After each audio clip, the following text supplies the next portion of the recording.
Dan untuk mengelaborasinya lebih dalam telah terhubung bersama kami melalui sambungan Zoom Kepala Bidang Hubungan Masyarakat Polda Lampung, Komisaris Besar Polisi Zahwani Pandra Arsyad. Selamat sore Pak Pandra. Selamat sore Mbak Riana dan seluruh para pendengar ataupun pemirsa CNN dimanapun berada. Salam presisi.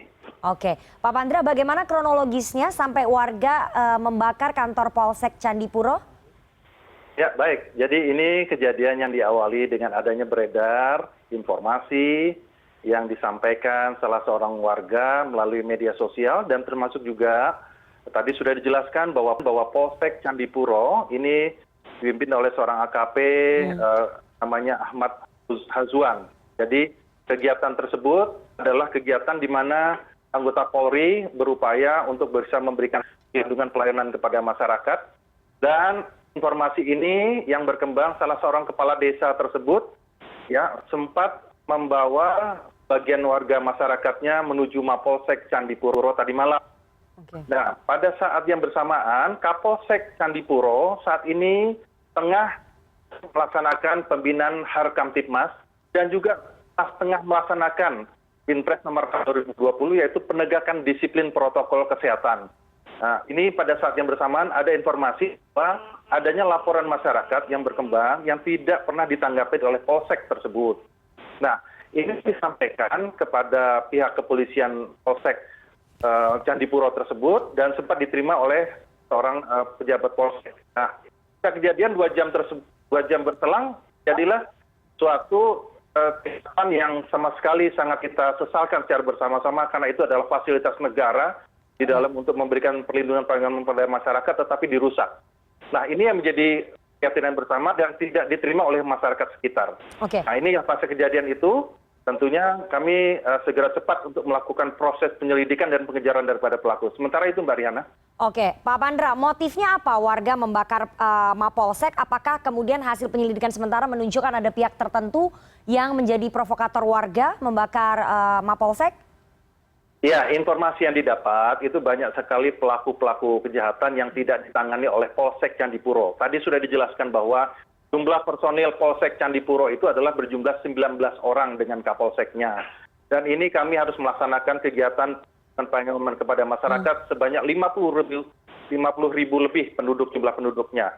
Nah ini dengan 14 desa. Dengan 14 desa ini tentunya kami berupaya semaksimal mungkin bukannya tidak dijalankan dalam proses penyidikan perkara tindak pidana karena kami dengan terbatasnya personil itu kami harus melaksanakan kegiatan preventif, kemudian represif, termasuk penindakan protokol kesehatan. Nah, salah satu yang bisa menjadi tolok ukur kita adalah pada saat kami melihat data dari statis data daripada Polsek tersebut dalam menangani berkas perkara, salah satunya adalah laporan polisi yang kami terima dari mulai bulan Januari sampai bulan April 2021, kami sudah menangani 7 berkas perkara, di mana 4 berkas perkara, baik itu dari kasus yang begal atau kita katakan dengan pencurian kekerasan, pencurian dengan pemberatan maupun pencurian kendaraan bermotor sudah berkas lengkap di jaksa penuntut umum untuk disidangkan.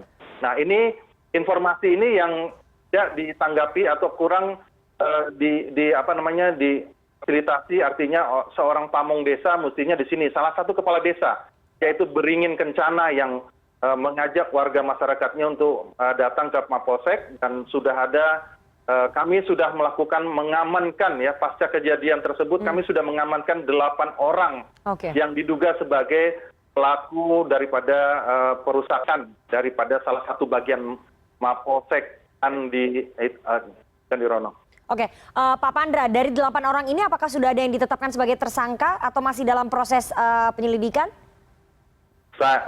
Kepolisian daerah Lampung, kemudian juga Polres Lampung Selatan dan Polsek Candipuro tentunya kami bekerja berdasarkan scientific crime investigation, yaitu penyidikan tindak pidana berdasarkan pengetahuan tentunya harus kita lakukan olah TKP, pemeriksaan sesuai dengan KUHAP itu adalah 1 kali 24 jam dalam menentukan seseorang sebagai tersangka.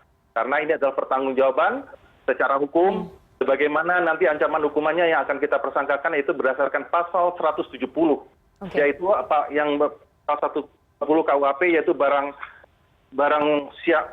siapa dengan sengaja kemudian secara terang-terangan dan dengan tenaga bersama menggunakan kekerasan terhadap benda dan orang itu dapat ancaman 5 tahun.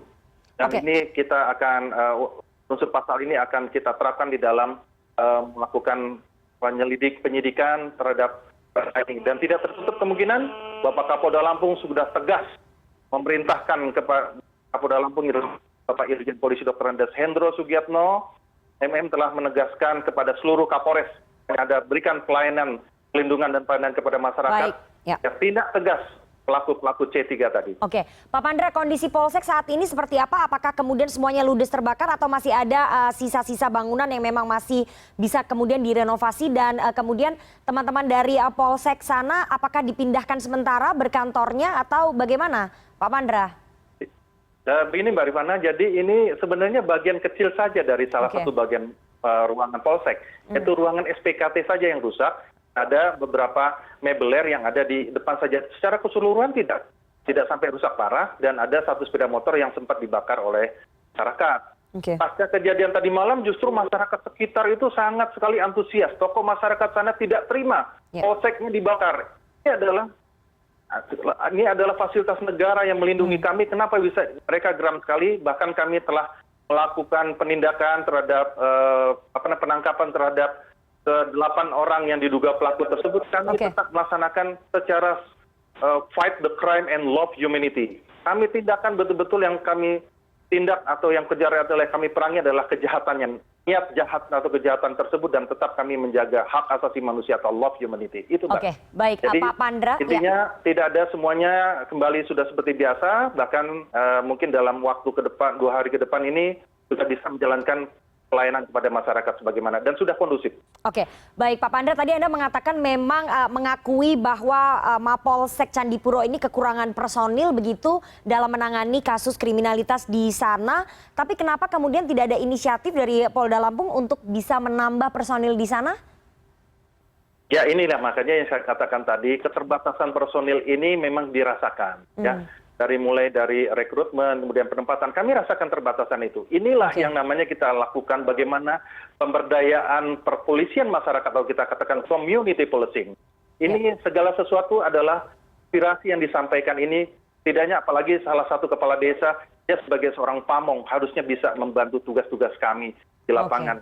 Yaitu sebagai pamong yang tentunya dapat membangun sinergitas polisionil atau perpolisian masyarakat atau community policing.